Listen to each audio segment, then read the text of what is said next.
In this Algebra 1 video, Chapter 2, Lesson 5, we're going to talk about solving equations with absolute value.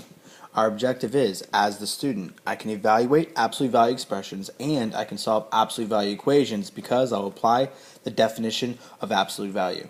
And you guys are welcome to start abbreviating your absolute value if you want at ABS and just VAL. When solving equations that involve absolute value, there are two cases to consider. And I gave an example at the bottom. The first case is the expression inside the absolute value symbol is positive or zero.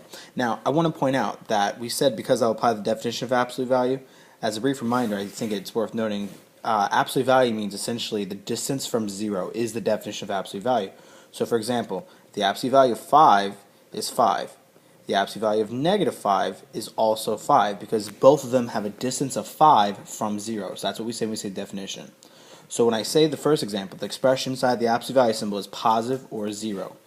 Look, what's in here equals positive 7, and what's in there equals negative 7. That's what I mean by applying the definition, and that's the second case. If the inside is a negative number, its absolute value will still be positive 7 if we were doing the absolute value. But if we're solving for x, we have to set it up as if it was positive on the inside and as if it was negative. When solving an absolute value equation, the first thing you always need to do is you need to first isolate the absolute value in one side of the equal sign, if it's not already that way. So for example, look at our example. On this side of the equal sign, we have the absolute value of x minus 4, but we also have that plus 9. So before you can set this up and do the positive version, the negative version, you've got to get that plus 9 out of there. So in this case, do what you would do with any other equation. In this case, subtract 9 from both sides. So now that the absolute value is by itself, now you're ready to set it up. One where it equals positive 13 and one where it equals negative 13. And then solve both of those separately. You must do both. So then your two answers end up being x equals positive 17 and x equals negative 19. So that's what we did there. So the first step was getting the absolute value by itself, which is what it said to do, and then once you did that, you were ready to solve. Alright, so I'm going to go over these two examples. Solve each equation, and then we're going to graph the solution set, meaning the resulting answers, on the number line. So in this last one, with the answers being x equals positive 17 and negative 9, we would have points, we would have dots of those on the number line. But in this case, we're going to work on the ones we have. So I see an absolute value equation, except we'll notice it's not the absolute value portion is not by itself on that side of the equal sign. So what we're going to do is we're going to move that first. Now that we've moved that to the other side, the absolute value is not by itself. And now we're ready to set up with a positive 7 answer and with a negative 7 answer. Now you just solve both of those, and then we'll graph the results. For the sake of space, I went ahead and I just skipped that final, showing my work for that final step. But yeah, now we're ready to graph. So now let's put a dot at each of those, and you're all done with the first example. And this is example A. We got the absolute value portion by itself, and then we set up two versions of it, one with positive 7 being the answer, and one with negative 7 being not the answer, but the other side of the equal sign. So now, take a look at the example at the bottom. I want to point out, it's not as hard as it looks. When you look at it, let's see, it says the absolute value of something, and notice that's all that's on the left side. And it says that the absolute value of something equals negative 5. Well, take a moment to think about that. Is the absolute value of something ever a negative number? And hopefully you'll think the absolute value of something, we remind ourselves on the first page, the absolute value of anything is the positive version. It's its distance from 0, and distance can never be negative. So in this example, since it's saying the absolute value of all that equals negative 5, there's no way to solve for p because no absolute value will ever equal a negative number. So what we would say is it's kind of like saying no solution. But if it was saying find the solution set, the solution set would literally be empty. So we would call it an empty set, as in no solution. But since we're specifically talking about sets of numbers, the solution set would have nothing in it. So it's called an empty set, no solutions. Now keep that in mind if you ever have the absolute value all by itself and the other side of the equal sign is a negative number. You're going to say empty set, you're done, there's no work to do. That's a special situation, make sure you remember that. Now I want to point out that absolute value equations occur in real-world situations that describe a range within which a value must lie. And in other words, what we're saying is, let's say we were talking about statistics and we said that As an example, 69% of a particular category of people preferred something. But we might say our margin of error is about plus or minus 3%. What that means is, since I said 69% of the people prefer something, and I said with a 3% margin of error, let me clean that up. That means plus 3, so up to 72% we could say, or minus 3 up to 66%. So that means our real guaranteed range that we know of the group of people that actually prefer something is somewhere between 66% and 72%. It's a range. So what we're going to do when we talk about absolute value equations, the range is what we're talking about, because you'll notice 69 is right smack dab in the middle of those two numbers, and so it's equally distant. So it's essentially saying the distance on this side or the distance on that side. And since absolute value is the distance from 0 or the distance from some kind of a center, in this case 69, that's what we're going to use to help us explain some of these situations. That's one of the reasons we're using absolute value. So if you were told to write an absolute value equation for a given graph, let's say this is your given graph. If you're going to do this, the first thing you want to do is you want to find the point that's in the middle of these 2 points. And if you counted, you would notice that 2, 4, 6, 8, they are 10 spaces apart. So the point that's in the middle of them will be 5 spaces. So 1 or 2, 4, 5. So I kind of cheated there. So 1, 2, 3, 4, 5. Maybe that's more clear. So in other words, the point in the middle of them is 1. That's the point that's in the middle. So now that point's going to be important. So because that 1 is going to be a part of our equation.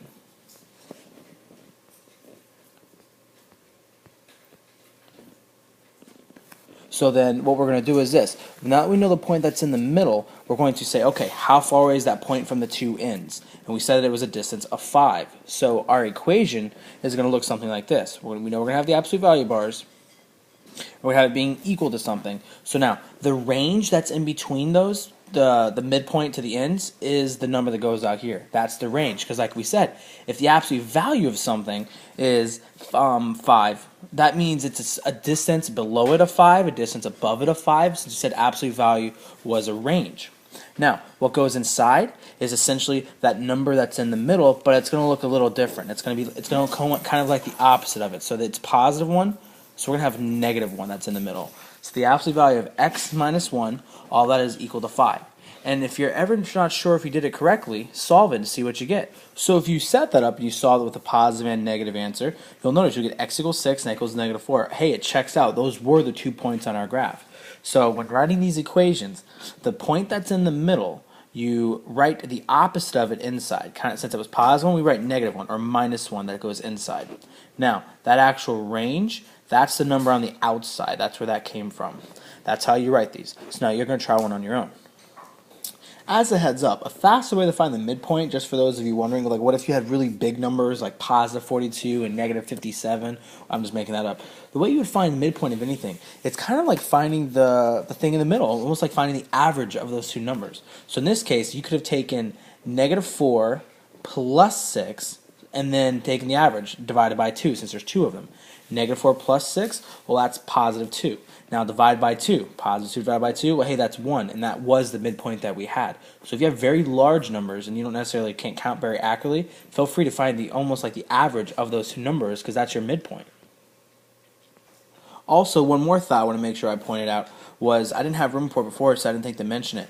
If you're solving an absolute value equation, and you got the answers negative 3 and 4, that means inside of these braces or these brackets, you're going to write negative 3 comma 4. You're not saying an ordered pair, we're talking sets of numbers. And remember, we put sets of numbers inside of these braces, these squiggly brackets. Okay, so when we do this, when you write your answers, it's not an ordered pair, but that's how you list sets of numbers. You put them inside those squiggly brackets.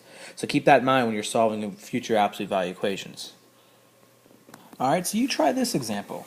Number line doesn't have to be around 0, but here you're given 2 points on a number line, and I want you to write the absolute value equation that model the situation.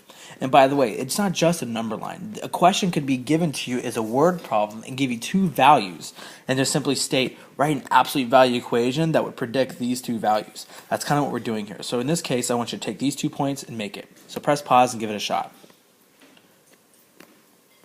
So remember, the 2 things you have to do is find the midpoint. I went ahead and did it with the equation I just mentioned, where you found the average of 18 and 30, or you could have just counted in this case. You found the midpoint was 24.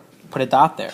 Now count the range, or subtract, however you want to do it, from the midpoint to the 2 points, and you'll find that that range was 6. So those are the 2 pieces of information we need in order to put together in the equation.